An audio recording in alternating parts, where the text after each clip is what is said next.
الحمد لله نحمده ونستعينه ونستغفره ونعوذ بالله من شرور أنفسنا ومن سيئات أعمالنا من يهده الله فلا مضل له ومن يضلل فلا هادي له وأشهد أن لا إله إلا الله وأشهد أن محمدا عبده ورسوله يا أيها الذين آمنوا اتقوا الله حق تقاته ولا تموتن إلا وأنتم مسلمون يا أيها الناس اتقوا ربكم الذي خلقكم من نفس واحدة وخلق منها زوجها وبث منهما رجالا كثيرا ونساء واتقوا الله الذي تساءلون به والأرحام إن الله كان عليكم رقيبا يا أيها الذين آمنوا اتقوا الله وقولوا قولا سديدا يصلح لكم أعمالكم ويغفر لكم ذنوبكم ومن يطع الله ورسوله فقد فاز فوزا عظيما أما بعد فإن خير الحديث كتاب الله وخير الهدي هدي محمد صلى الله عليه وسلم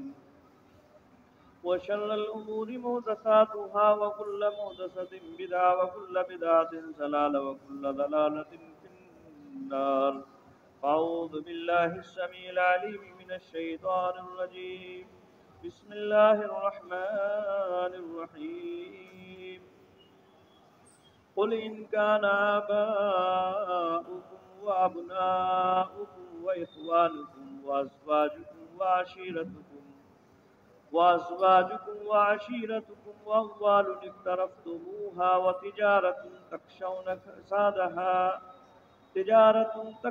كسادها ومساكن ترضونها أحب إليكم من الله ورسوله وجهاد في سبيله حتى يأتي الله بأمره والله لا يهدي القوم الفاسقين. محترم حاضرین جمعہ، تمام قسم کی تعریف، توصیف، کبریائی، بڑائی اللہ رب العالمین کے لیے لائق زیبا ہیں، جس نے ہم تمام بنی نوع انسان کو اس دار فانی کے اندر پیدا فرمایا اور پیدا فرمانے کے بعد یوں ہی بیکار نہیں چھوڑ دیا، بلکہ ہماری رشد و ہدایت کی خاطر بہت سارے انبیاء اور رسولوں کو مبعوث فرمایا۔ انگن تو بے شمار درود و سلام نازل ہوں اللہ رب العالمین کے بھیجے ہوئے تمام نبیوں پر، خصوصاً آخری نبی حضرت محمد مصطفیٰ صلی اللہ علیہ وسلم پر، کہ جنہوں نے بہت سارے مصائب و آلام کو برداشت کرنے کے بعد ہم تک اللہ رب العالمین کا پیغام پہنچایا۔ محترم حاضرین جمعہ، ربیع الاول کا مہینہ چل رہا ہے۔ نبی اکرم صلی اللہ علیہ وسلم کی ولادت کو لے کر یہ مہینہ مشہور ہے، حالانکہ آپ صلی اللہ علیہ وسلم کی ولادت اور وفات کے تعلق سے کافی اختلاف ہے۔ روایات اس تعلق سے جو کتب احادیث میں یا اسی طرح سے سیرت کی کتابوں میں موجود ہیں وہ مختلف آئی ہوئی ہیں۔ کسی ایک روایت پر یہ کہہ دینا کہ یہ صحیح ہے اور نبی اکرم صلی اللہ علیہ وسلم کی ولادت فلاں تاریخ میں ہوئی ہے یا فلاں مہینے کے اندر ہوئی ہے، یہ کہہ پانا بہت مشکل اور دشوار ہے۔ بہرحال مشہور بات یہی ہے کہ نبی اکرم صلی اللہ علیہ وسلم کی ولادت ربیع الاول کے مہینے کے اندر ہوئی۔ اب وہ کون سی تاریخ ہے، اس تاریخ کے اندر بھی کافی اختلاف علماء کے درمیان میں پایا جاتا ہے۔ یہ اختلاف اس بات پر دلالت کرتا ہے کہ صحابہ کرام رضوان اللہ تعالی علیہم اجمعین کے یہاں آپ صلی اللہ علیہ وسلم کی ولادت کو لے کر کے کوئی خاص ماحول نہیں تھا۔ جو چیز اس تعلق سے صحیح احادیث سے مروی ہے وہ یہ کہ نبی اکرم صلی اللہ علیہ وسلم کی ولادت سوموار کے دن ہوئی، یعنی دن یہ متعین ہے کہ آپ صلی اللہ علیہ وسلم کی ولادت سوموار کے دن ہوئی، اور اس کی روایتیں صحیح احادیث موجود ہیں، کیونکہ آپ صلی اللہ علیہ وسلم سوموار کا روزہ رکھا کرتے تھے۔ تو آپ صلی اللہ علیہ وسلم سے پوچھا گیا کہ اے نبی اکرم صلی اللہ علیہ وسلم آپ سوموار کا روزہ کیوں رکھتے ہیں؟ جمعرات کا بھی روزہ رکھتے تھے، تو جمعرات اور سوموار دونوں کے روزے سے متعلق نبی اکرم صلی اللہ علیہ وسلم سے صحابہ کرام رضوان اللہ تعالیٰ علیہ مجمعین نے پوچھا، تو آپ صلی اللہ علیہ وسلم نے یہ وضاحت بیان فرمائی اور کہا کہ یہ دو دن ایسے ہیں جن دنوں کے اندر اعمال اللہ رب العالمین کے یہاں پیش کیے جاتے ہیں، اللہ رب العالمین کے دربار میں ان اعمال کی پیشی ہوتی ہے۔ اور سوموار کا دن یہ وہ دن ہے کہ جس دن میں پیدا ہوا ہوں اور جس دن میں نبی بنایا گیا ہوں۔ تو بہرحال یہ بات ایک دم متعین ہے کہ نبی اکرم صلی اللہ علیہ وسلم سوموار کے دن پیدا ہوئے، لیکن آپ صلی اللہ علیہ وسلم نے اس دن کو روزے کے لیے خاص کیا۔ روزہ آپ صلی اللہ علیہ وسلم رکھا کرتے تھے۔ صحابہ کرام رضوان اللہ تعالی علیہ مجمعین بھی جو نبی اکرم صلی اللہ علیہ وسلم کی اتباع میں کہ آپ روزہ رکھتے ہیں، اگر رکھنا چاہتے تھے تو وہ رکھا کرتے تھے۔ بہرحال یہ ایک الگ موضوع ہے، میں آپ کی توجہ اس جانب مبذول کرانا چاہتا ہوں اور اس طرف کرنا چاہتا ہوں کہ نبی اکرم صلی اللہ علیہ وسلم کی محبت ہر مومن کے ایمان کا حصہ ہے، ایمان کا جز ہے، بلکہ یہ ایمان کے ساتھ لازم ہے۔ اگر نبی اکرم صلی اللہ علیہ وسلم کی محبت ہے تو ایمان ہے، اگر نبی اکرم صلی اللہ علیہ وسلم کی محبت نہیں ہے تو ایمان نہیں ہے، ایمان ہے ہی نہیں۔ اگر محبت رسول نہیں ہے تو ایمان سرے سے پایا ہی نہیں جائے گا۔ ایسا نہیں کہ آدھا پایا جائے یا کچھ کم ہو جائے، نہیں، اگر نبی اکرم صلی اللہ علیہ وسلم کی محبت نہیں ہے تو ایمان ہی نہیں پایا جائے گا۔ اور اس کے مختلف دلائل ہیں۔ سورہ توبہ کی آیت نمبر 24 میں نے آپ حضرات کے سامنے تلاوت کی، اس کے اندر بھی اللہ رب العالمین نے اسی بات کا تذکرہ فرمایا۔ چنانچہ اللہ رب العالمین بیان فرماتا ہے نبی اکرم صلی اللہ علیہ وسلم سے خطاب کرتے ہوئے، اے نبی اکرم صلی اللہ علیہ وسلم آپ کہیے، قل آپ کہیے، ان کان آباؤکم و ابناؤکم و اخوانکم و ازواجکم و عشیرتکم واموال اقترفتموها وتجارة تخشون كسادها ومساكن ترضونها احب اليكم من الله ورسوله وجهاد في سبيله۔ عام طور سے انسان جن سے محبت کرتا ہے ان ساری ہستیوں کا یا ان ساری چیزوں کا اللہ رب العالمین نے تذکرہ فرمایا اے نبی آپ کہیے کہ اگر تمہارے باپ، ان کانا آباؤکم، اگر تمہارے باپ، وہ ابناؤکم اور تمہارے بیٹے، وہ اخوانکم اور تمہارے بھائی،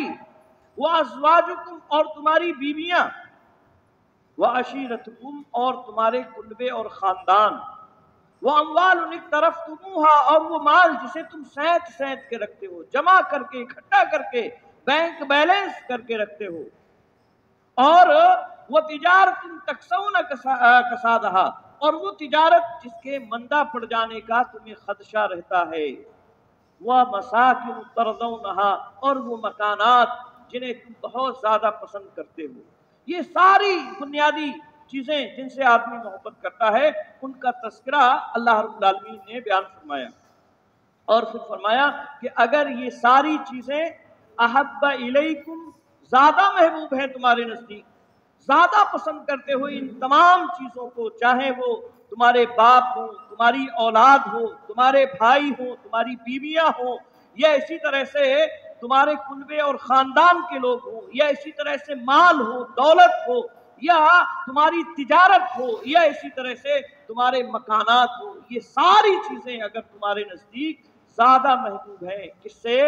اللہ سے، اس کے رسول سے، وہ جہاد فی سبیلی، اس کے راستے میں جہاد کرنے سے، کوشش کرنے سے، اگر یہ ساری چیزیں تمہارے نزدیک زیادہ محبوب ہیں، فتربصوا حتی یاتی اللہ بامرہ، تو انتظار کرو اللہ رب العالمین کے فیصلے کا۔ اللہ رب العالمین تمہارے ساتھ کیا کرنے والا ہے اس بات کا تمہیں انتظار کرنا چاہیے۔ واللہ لا یہدی القوم الفاسقین، اللہ رب العالمین فاسق قوم کو ہدایت نہیں دیتا ہے۔ یعنی جو لوگ ان ساری چیزوں کو ترجیح دیتے ہیں اللہ رب العالمین پر یا اس کے رسول پر یا اس کے دین پر ترجیح دیتے ہیں تو انہیں اللہ رب العالمین فاسق قرار دے رہا ہے۔ اور انہیں دھمکی دے رہا ہے کہ وہ انتظار کریں اللہ رب العالمین کے فیصلے کا، قیامت کا۔ کل اللہ رب العالمین ان سے بات کر لے گا، ان سے سمجھ لے گا۔ جیسے دھمکی دی جاتی نا، دیکھ لوں گا میں تمہیں، تو ایسے ہی یہ دھمکی اللہ رب العالمین نے دی ان لوگوں کو جو اللہ سے زیادہ ان ساری چیزوں سے محبت کرتے ہیں، اس کے رسول سے زیادہ محبت ان ساری چیزوں سے کرتے ہیں، یا اسی طرح سے اس کے دین سے زیادہ ان ساری چیزوں سے محبت کرتے ہیں۔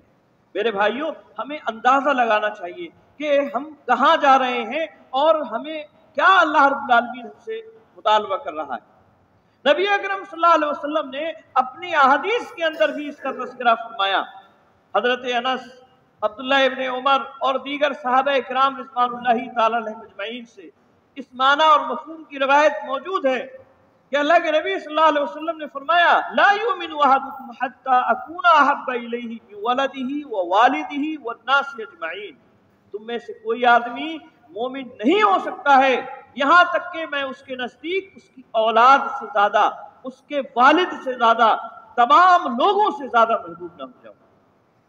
تو یہ سب سے زیادہ محبت نبی اکرم صلی اللہ علیہ وسلم سے ہونا چاہیے۔ یہ حدیث اس بات کی دلیل۔ حضرت عمر رضی اللہ تعالیٰ عنہ نے نبی اکرم صلی اللہ علیہ وسلم کے سامنے آ کر کہا، اے اللہ کے نبی صلی اللہ علیہ وسلم، آپ میرے نزدیک تمام لوگوں سے زیادہ میرے نزدیک محبوب ہیں، سب سے زیادہ میں آپ سے محبت کرتا ہوں سوائے اپنی جان کے۔ اللہ کے نبی صلی اللہ علیہ وسلم نے فرمایا کہ اے عمر، آدمی اس وقت تک ہرگز مومن نہیں ہو سکتا ہے جب تک کہ میں اس کی جان سے بھی زیادہ محبوب نہ ہو جاؤں، اس کی جان سے بھی زیادہ میں محبوب نہ ہو جاؤں، اس وقت تک وہ ہرگز مومن نہیں ہو سکتا ہے۔ حضرت عمر رضی اللہ تعالیٰ عنہ نے فرمایا، اللہ کے نبی صلی اللہ علیہ وسلم، اب آپ میرے نزدیک میری جان سے بھی زیادہ محبوب۔ اللہ کے نبی صلی اللہ علیہ وسلم نے فرمایا، الآن یا عمر، اے عمر، اب تم پکے مسلمان ہوئے، اب تمہارا ایمان کامل ہوا، اب تمہارے اندر ایمان کی تکمیل ہوئی۔ تو میرے بھائیوں، نبی اکرم صلی اللہ علیہ وسلم کی محبت اللہ رب العالمین کی محبت کے بعد سب سے زیادہ عظیم ہے، سب سے زیادہ ہونا چاہیے۔ ہر مومن کے اندر کوئی بھی آدمی اس وقت تک مومن ہو ہی نہیں سکتا ہے جب تک کہ وہ ان تمام چیزوں سے زیادہ محبوب اپنے محبوب کو، نبی اکرم صلی اللہ علیہ وسلم کو نہ بناتا ہو۔ محبت کیا ہے؟ محبت دل کا میلان ہوتا ہے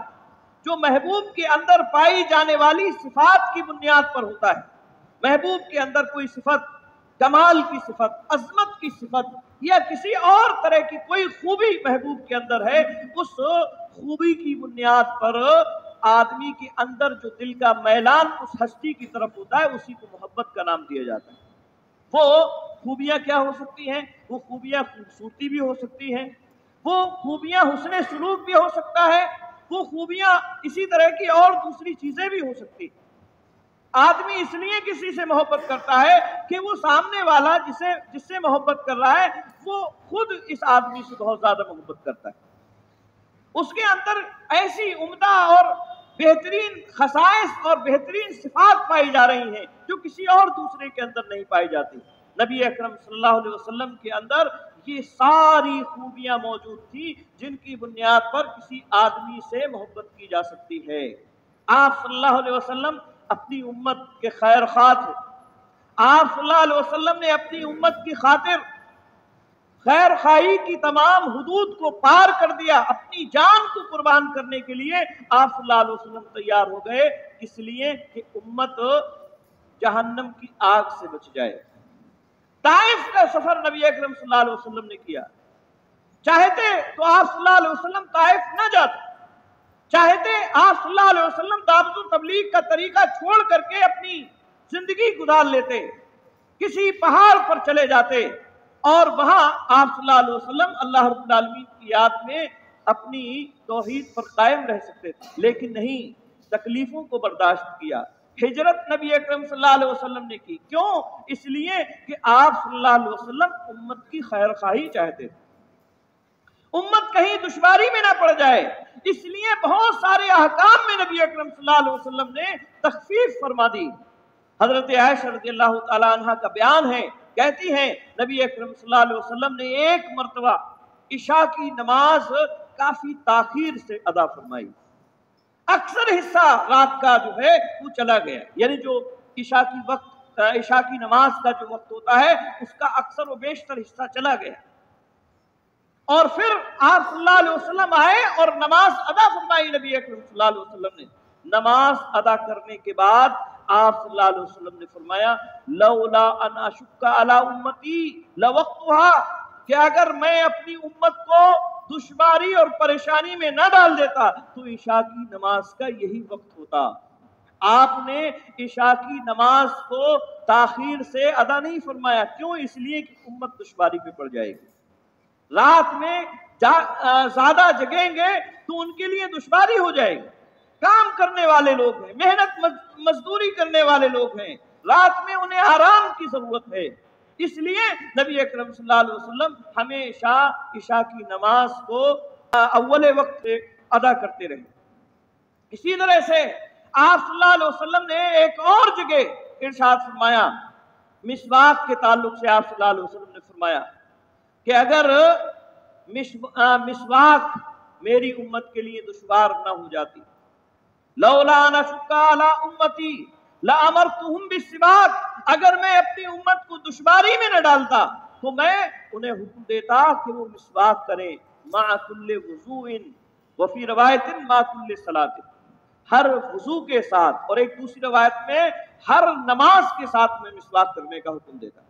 لیکن دشواری ہو جائے گی، پریشانی ہو جائے گی امت کے لیے، اس لیے آپ صلی اللہ علیہ وسلم نے امت کو مسواک کرنے کا حکم نہیں دیا، واجبی حکم نہیں دیا، اگر کوئی کرتا ہے تو فضیلت ہے اس کے لیے، لیکن واجب نہیں ہے، ضروری نہیں ہے، کیوں؟ کہیں دشواری نہ ہو جائے، کہیں پریشانی میں امت نہ پڑ جائے۔ تو آدمی محبت اسی بنیاد پر کسی سے کرتا ہے کہ وہ خیر خواہ ہے اس کا، نبی اکرم صلی اللہ علیہ وسلم امت کے خیر خواہ ہیں، اور اسی طرح سے آپ صلی اللہ علیہ وسلم خوبصورتی کے معاملے میں اگر دیکھیں یا حسن اخلاق کے معاملے میں دیکھیں تو تمام لوگوں سے زیادہ نبی اکرم صلی اللہ علیہ وسلم سب سے زیادہ حسن سلوک کرنے والے، سب سے زیادہ خوبصورت آپ صلی اللہ علیہ وسلم۔ بہرحال نبی اکرم صلی اللہ علیہ وسلم کی محبت ہر مومن کے ایمان کا حصہ ہے، بلکہ ایمان اس کا مکمل ہو ہی نہیں سکتا، اس کا ایمان پایا ہی نہیں جا سکتا جب تک کہ اس کے اندر نبی اکرم صلی اللہ علیہ وسلم کی محبت نہ ہو۔ لیکن محبت کا تقاضا کیا ہے؟ کیسے محبت کا اظہار کیا جائے گا؟ محبت کس طرح سے کی جائے گی؟ محبت کا اظہار یا محبت کا انداز یہ بھی نبی اکرم صلی اللہ علیہ وسلم نے ہمیں سکھایا ہے، اور قرآن مجید نے ہمیں سکھایا ہے۔ قرآن مجید ہمیں بتلاتا ہے کہ نبی اکرم صلی اللہ علیہ وسلم سے ہمیں کس طرح سے محبت کرنا چاہیے۔ نبی اکرم صلی اللہ علیہ وسلم ہمیں بتلاتے ہیں کہ آپ صلی اللہ علیہ وسلم سے ہمیں کس طرح سے محبت کرنا چاہیے۔ محبت کا صرف اور صرف ایک معیار ہے، اور وہ ہے اطاعت و فرما برداری۔ اطاعت و فرما برداری کی جائے، آپ کی سنتوں پر عمل کیا جائے، آپ نے جن باتوں کے کرنے کا حکم دیا ہے ان باتوں کو کیا جائے، جن باتوں سے منع فرمایا ہے ان باتوں سے رک جائے آدمی، تو یہ محبت کرنے والا ہے۔ عربی شاعر کہتا ہے لو کان حبک صادقا لاطعته فان المحب لمن يحب مطیع، کہ اگر تمہاری محبت سچی ہے تو تم اس کی اطاعت و فرما برداری کرو، کیونکہ محبت کرنے والا اپنے محبوب کا مطیع اور فرما بردار ہوتا ہے، اس کی بات مانتا ہے۔ ہم دیکھتے ہیں دنیا کے اندر اگر کوئی آدمی کسی سے محبت کرتا ہے تو وہ اس کی باتوں کا ماننے والا بن جاتا ہے۔ بیوی سے محبت ہوتی ہے، محبت ہی کی بنیاد پر ماں باپ کو چھوڑ دیتے ہیں لوگ، بیوی کے کہنے میں آ گئے، جیسا کہا اس نے ویسا کرنے کے لیے تیار ہو گئے، تو یہ محبت ہی کی بنیاد پر ہوتی ہے، حالانکہ وہ غلط محبت کر رہا ہے۔ یہ اسی طرح سے اولاد ہی کی محبت میں آدمی حرام اور حلال کی تمیز چھوڑ دیتا ہے، اسے محبت ہے اولاد سے اور اس کے کھانے پینے کا انتظام اسے کرنا ہے، اسی لیے وہ حلال اور حرام کی تمیز چھوڑ دیتا ہے، حالانکہ اسے حلال ہی کے ذریعے سے اپنی اولاد کو کمائی کر کے کھلانا چاہیے۔ تو بہرحال محبت کا معیار صرف اور صرف اطاعت و فرما برداری ہے،